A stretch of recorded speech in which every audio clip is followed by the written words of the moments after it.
I don't know. Hello, everyone. Welcome to our live chat today with Alan Fox. Alan, thank you so much for joining us. We're really looking forward to chatting about your new book, People Tools for Business. Thank you. Glad to be here. Yeah. I also want to remind our viewers to stop by BookTrib.com after the live chat to enter to win a copy of People Tools for Business. You guys don't want to miss this. It's a great opportunity to get a fantastic book.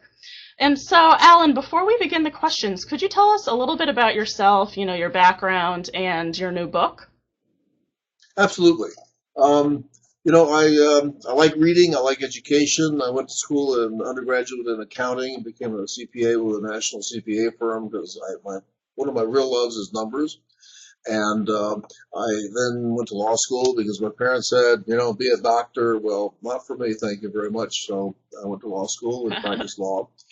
And then I went into commercial real estate because I figured out when I was young that my father was making more money sleeping than I was making going to work during the day through his investments in real estate. So that appealed to me, and I went into that. I've had my own commercial real estate company, not houses, but apartments, shopping centers for about 46 years.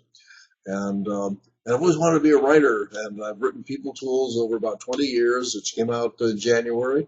It's been very successful. And so I wrote People Tools for Business, which focuses on business, but also has tips that are very, very useful, and stories are useful for real life. I say that each of us is the sole proprietor of our own life, and it's up to us to make the most of it. Absolutely. And I've noticed when I read People Tools, your first book, your books have the same message. It's kind of like we only have today, let's make the most of it. So how did you Yes. kind of change your mindset to wake up every day and say, you know, kind of seize the day? Well, it's like one of the chapters I have in People Tools for Business, which is catch the up elevator. And each day you wake up, let's say you're on the ground floor, and you can be with people who are happy. I was just in Fiji Hmm. for a week vacation, and the people there, the people serving food, the people in the stores, were very pleasant, very upbeat, very happy, and that's kind of contagious. And also, I found years ago that as a proprietor, as an entrepreneur, if I had a fight with my wife and went to the office all upset and looking grim, everybody talked all day about what was going on with me rather than doing work. And as an owner, I didn't Hmm. like that. So, and modern research shows something interesting. In the first People Tools book, one of the tools is smile. Research shows now that when you smile, you feel better. Endorphins are released in your brain, and you actually feel better. It's not smiling because you're happy, but smiling makes you happy. They also did some research on depressed people and did Botox so you couldn't frown, and Oh, many of wow. them felt better. So the body gives you cues, and I always look at the best of things. If something is happening and I like it, great. If I don't like it, I think, well, okay, can I get out of it quickly, easily? If yes, get out of it. There's going to be a boring conversation at lunch for an hour.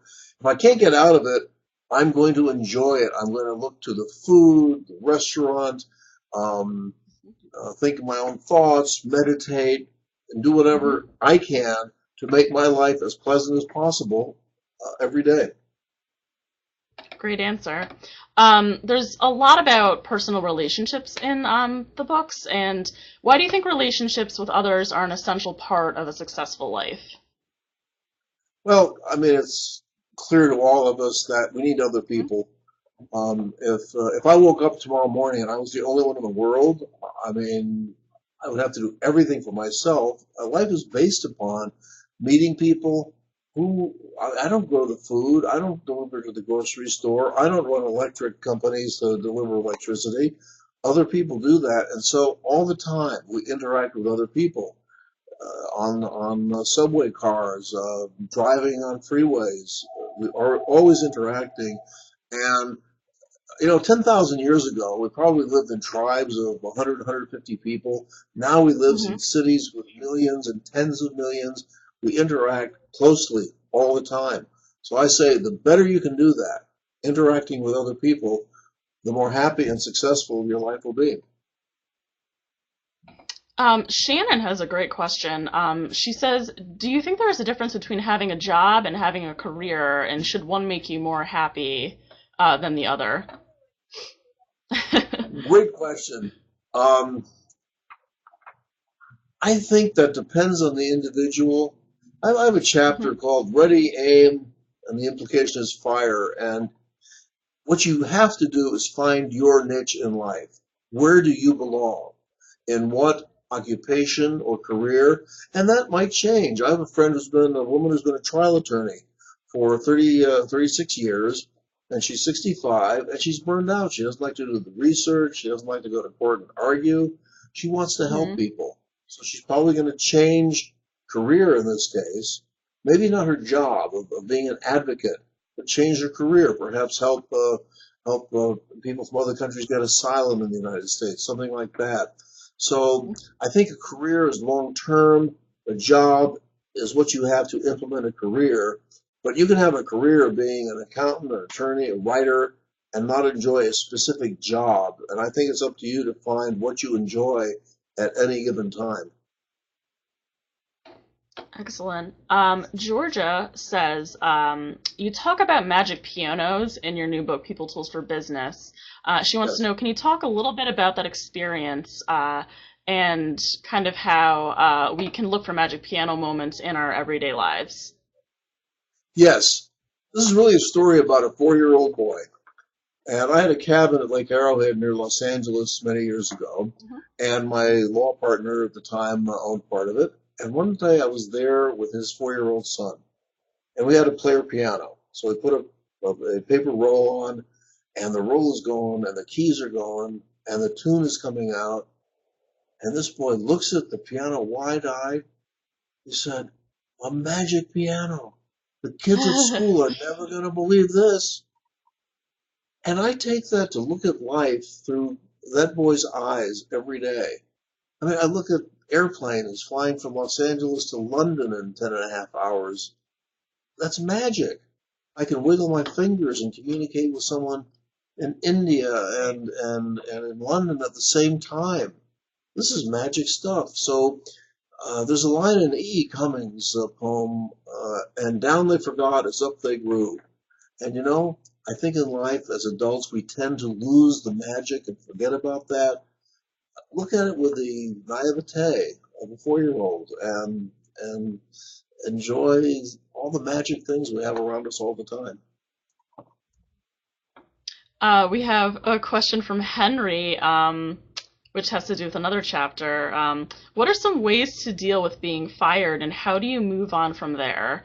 He wants to know, where do you start kind of the process, and how do you get back into the workforce? Well, that's a tough issue, and whatever I'm going to say about it might sound, a little glib, because being fired is a very tough process, and I fired a bunch of people. And I'll tell you something. I was fired as an attorney twice. I was hired to do an estate of friends of mine, and I didn't know how to do those things, and I Mhm. didn't do it. After 6 months, one of my clients called and said, "Alan, what's happening?" I said, "Well, I'm going to get to it today." He said, "Look, let me come and pick up the file." I said, "No, I'll do it. If I don't do it 2 weeks from today, then you can come and pick up your file and give it to another attorney." He said, "Okay." Mhm. 2 weeks later, to the day, he called. He said, "Well," I said, "come and get your file." And he did. And I was embarrassed and I was insulted. I was fired. And 2 weeks later, I was relieved because Mhm. I didn't know how to do it. I didn't want to do it. A friend of mine, John, was fired from his job one day. He called me up.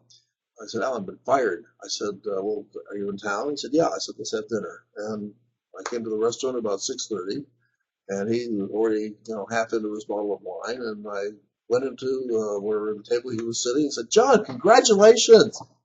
He said, "What do you mean?" I said, "You've complained about this job for 10 years. Now you don't have to do it anymore. Write the novel you've always talked about. Do something you enjoy more." Now, as I said at the beginning, that's easy to say and not easy to do. So I think you have to be optimistic. I think, like, for this interview, whether I came into my office today feeling down and glum and pessimistic or feeling up, I'm going to be energetic for this interview and Right. give you my best. And that's what you have to do for yourself. every day, especially when you don't have a job. And it's not easy. So enlist people who support you, friends, family, spouse, partner, whatever. Figure out what you really want to do. Get the education to do it.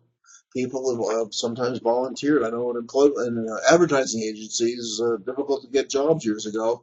I know one Hmm. man who volunteered. He said, "I'll volunteer for no pay for 3 months," and he's now running the ad agency. So figure out let what you want to do and you're good at drive what you do if you can, rather than what's going to earn a living or especially what somebody else, notably your parents, told you to do. Figure it out for yourself.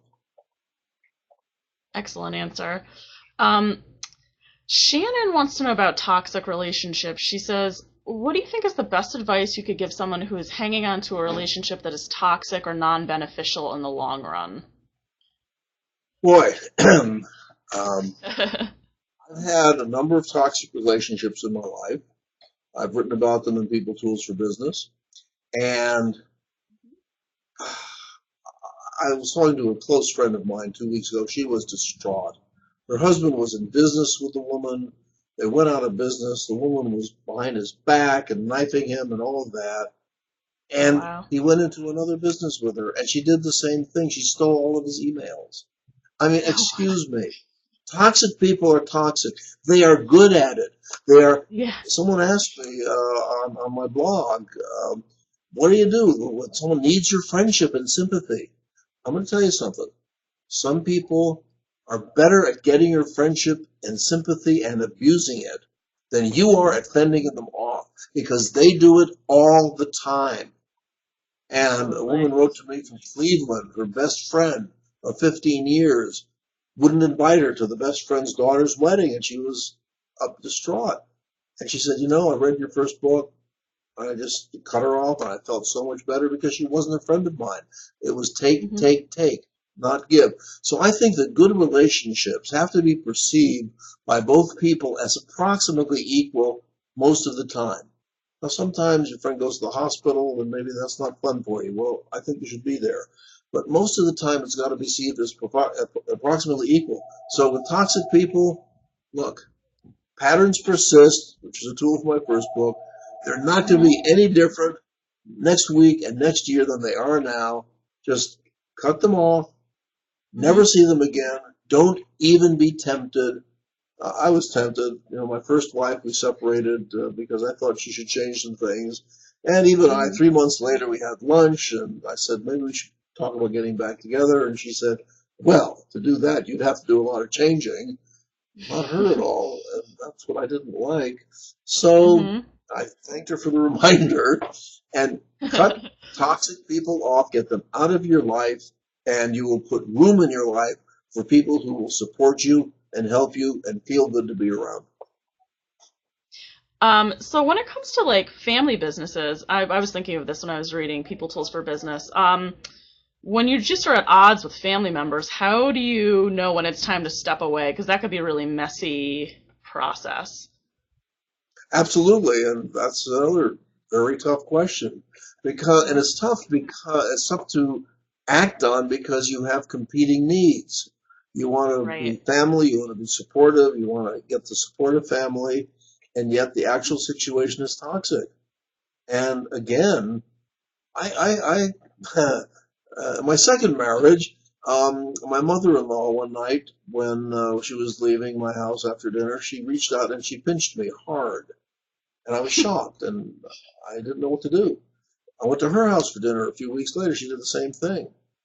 And Ooh. 2 weeks later, back at my house, I determined this wasn't going to happen. And Hmm. sure enough, the woman was leaving. She reaches out her hand. I grabbed her hand. She said, "What are you doing?" I said, "The last 2 times that we were together, you pinched me, and I don't want that to happen."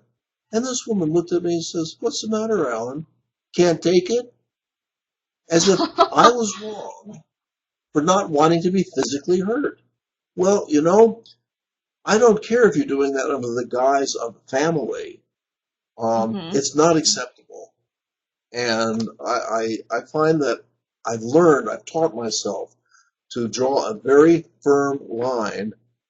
You're not going to be, I'm not allowing you to physically harm me. And I think when it gets to emotions, we allow that far too much. And you just have to prohibit it and make it stick and be totally consistent, which is Hmm. difficult. And it's very important. So be around people who are positive, who will support you in being constructive and positive. Stay away from pinchers. Oh, absolutely. That's That's not nice. right.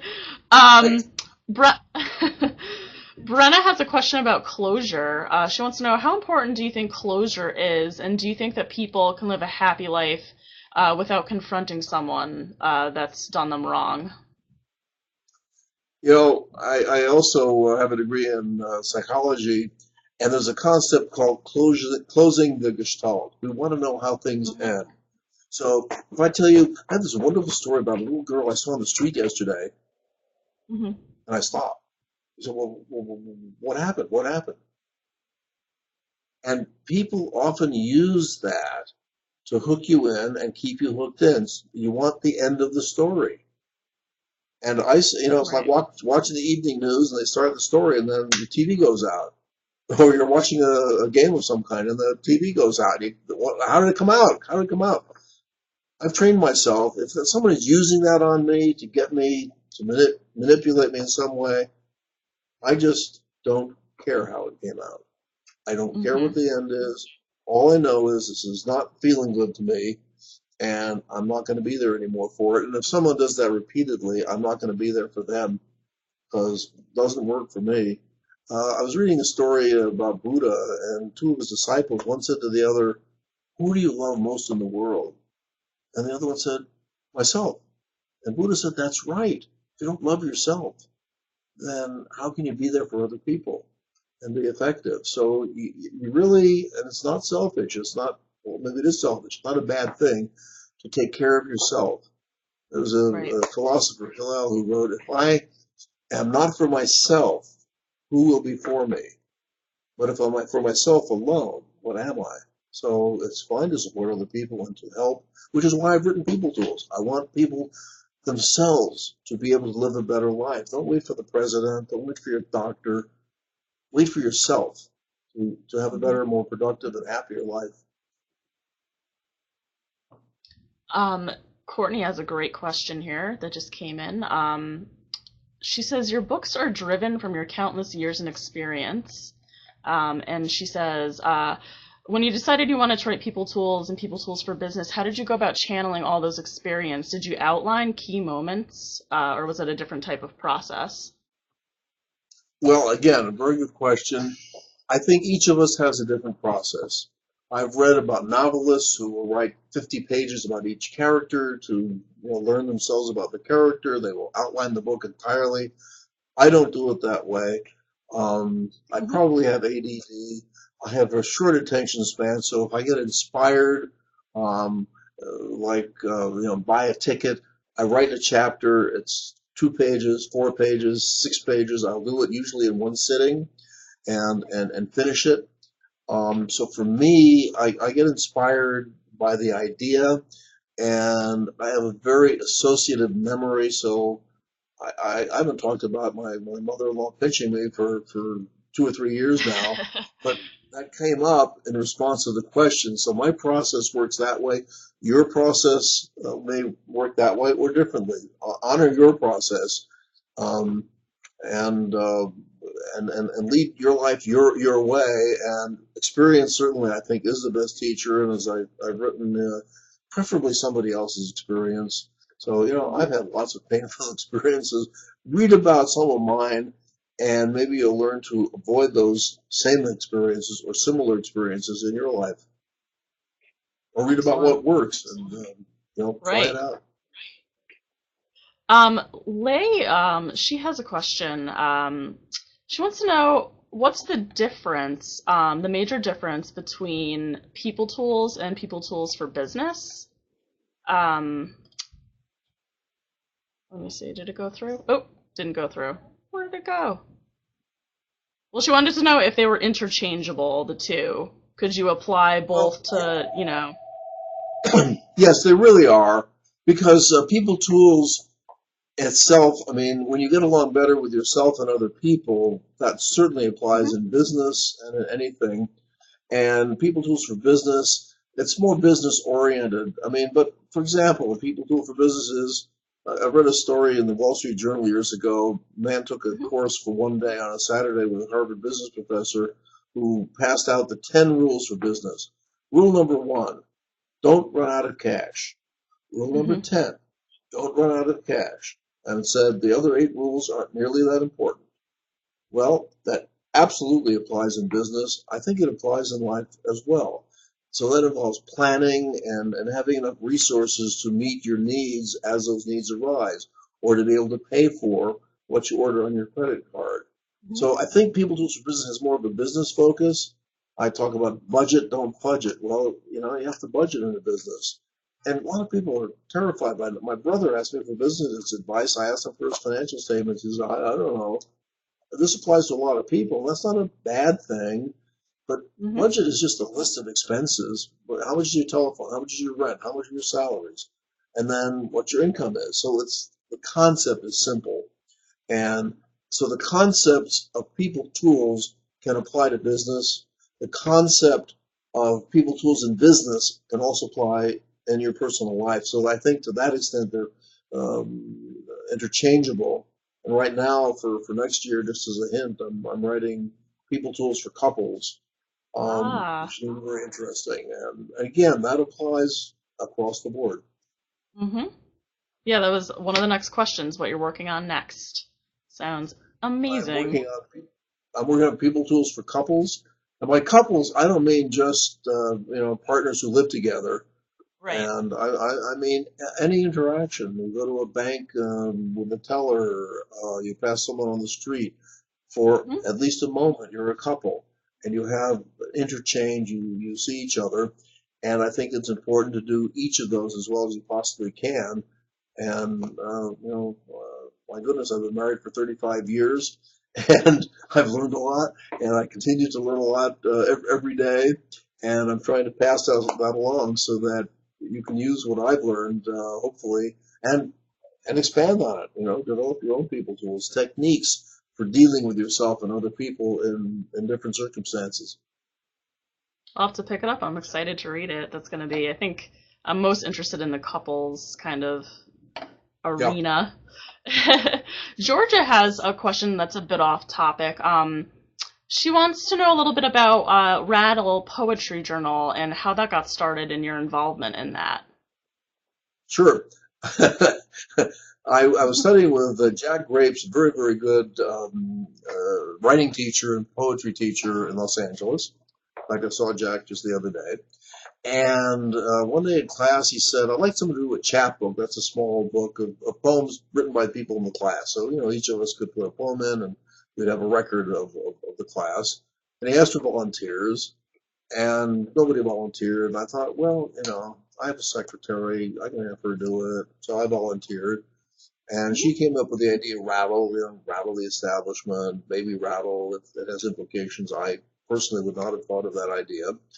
And so I did the chapbook, and then the next class he said, "Well, would you do it again?" And then he said, "I have some poems that have been submitted to my poetry journal. Maybe you put that in." And then he says, "Maybe you want to do a hardcover with color." Then he said, "Maybe you want to do an interview." So it started in a poetry class, basically about 18 years ago, and now, in my view, Rattle is one of the premier poetry journals in the United States. And the point of it is this: most people I meet think they don't like poetry because Hmm. some teacher in the 8th grade said, all right, here's a poem, and I will explain it to you because you can't understand it by yourself. And also, people think, well, if you read 10 poems, you're supposed to like them all. Well, I mean, if you go to 10 movies, you like them all. You watch TV, do you like everything you see? My point is, if I read a book of 40 poems, if I really like 3 or 4, that's really pretty good. So I think there are two categories of poems. One is kind of academic, and professors give each other prizes for it, and I hope they don't ostracize me for this. Um, and there are poems that speak to people, real people, and that's what attracts me. That's what I will accept and rattle. We get 80,000 submissions a year, which is more than any other poetry Wow. magazine probably in the world. And my poetry editor, Tim, and his wife, Megan, go through all those poems. I see the top 500 probably and select the 200 or so that we publish every year. And you know something? Some of the best poets are children 10 years and younger because, again, like Magic Piano, they see the Hmm. world with awe and inspiration, and then before they get self-conscious and start worrying about what other people think, which is important, but retain the two. So that's what I do with Rattle. I think that I submitted something to Rattle years ago. Uh, I love it. It's a great journal, great poetry journal. yeah, Um, so Georgia has another question about toxic personal relationships. She says, "Do you believe that toxic personal relationships can lead to an unsuccessful work life, and can those two affect one another, and how do you separate them?" absolutely. My second chapter is in the People Tools for Business is the glass staircase. We all know the Hmm. glass ceiling, where women, minorities, there's an invisible Right. barrier to becoming part of upper management. I talk about the glass staircase. I'm going to tell you how to get there, not that there's a problem. We know there's a problem. And if you know, look up the book, the acronym is CHEAP, and the H in CHEAP is home. You have to have an established base at home. Whether home is where you live and who you live with, or perhaps it's at work, you have to have a place where you feel emotionally supported and secure. Hmm. And, you know, Absolutely. things were horrible in my business from 2008 to 2012. And I told my wife, I said, your job is to keep me emotionally supported so I keep on doing this. And I get complaints every day and I get requests. And it's very, very tough. I need emotional support. So I think your relationship is extremely important. I don't think any of us is equipped Hmm. to do it all by yourself. Well, you know, ask for help. It's very important and expect to receive help. And again, a relationship has to be perceived by both people as approximately equal in terms of what you're giving and what you're getting at all times. Excellent. Faye says, "What is the best piece of advice that someone has given you, and what was the relationship to you?" One great piece of advice was very early in my career by a banker. I was working on some kind of a deal which would have taken 5 years to reach fruition. He said, Alan, Hmm. don't work on big deals because you'll work 5 years and it might happen, it might not. So work on deals you can do two a month. Just knock them out. And in 5 years, you will have accomplished far more for sure than maybe the big deal. And I take that to mean, and it was a banker. I remember his name, David Maloney. I haven't talked to him for 40 years or more. But I remember the advice, and I try to separate life into things that I can accomplish. It's like people Hmm. tools. I can write a chapter. Can I write a book? Oh, that's a mountain. Let me write a chapter. And then another chapter. And all of a sudden, you know, you have 50 chapters. Say, oh, wow, that's kind of nice. Yeah. Mountain climbing, climb a mountain, same thing. My friend John went mountain climbing. He said, let's climb up there. I said, I can't do that. He said, one step at a time. And, you know, 3 hours later, I was at the top of the mountain. I was amazed. So, you know, cut it into steps that you can accomplish. Right. Sue kind of has a related question. She says, People Tools is a New York Times bestseller, and she wants to know, did you feel any added pressure to have People Tools for Business live up to your first book? I worried about that because, you know, I write the manuscript, I show it to friends. What Mhm. are friends going to say? This is awful. Oh my God, how can you let that out? They're not going to say that. So I have to discount what friends say. Right. I'll let the marketplace tell me. I really think People Tools for Business is better written. Well, I was with my 100-year-old father last night. He said, you know, your writing is getting better all the time. And my dad does not mince words. So if he Yeah. says that, he means it. And, you know, it's something you have to do your best, do your very best. And then Hmm. you'll find out and have confidence that your life will be okay either way. We have one last question from Lucas. Lucas says, if your readers could only take away one thing from People Tools and People Tools for Business, what would it be? Interesting. I would say smile. Just put a smile Hmm. in your face. You'll get the endorphins flowing. You'll have it's easy, it's free, and it's amazing. Right. Just smile, and I think your life will become a lot happier. So that's Excellent what I advice. would say. Yeah. Yeah, absolutely. Well, I wanted to thank you again for joining us, and I want to remind everyone that's watching to stop by BookTrib and enter to win a copy of the new book, People Tools for Business. It was fantastic speaking with you. It was very eye-opening. And have a great day, Alan. Thank you so much. Well, thank you. It's been a pleasure. It's been a treat. I'll be back in a Yeah. year with people do for a couple. Yes. But meanwhile, get a start here Yeah, with we the books can't that wait were to in. see that. Okay. Absolutely. Thank you so Thank you. much. Okay. Bye.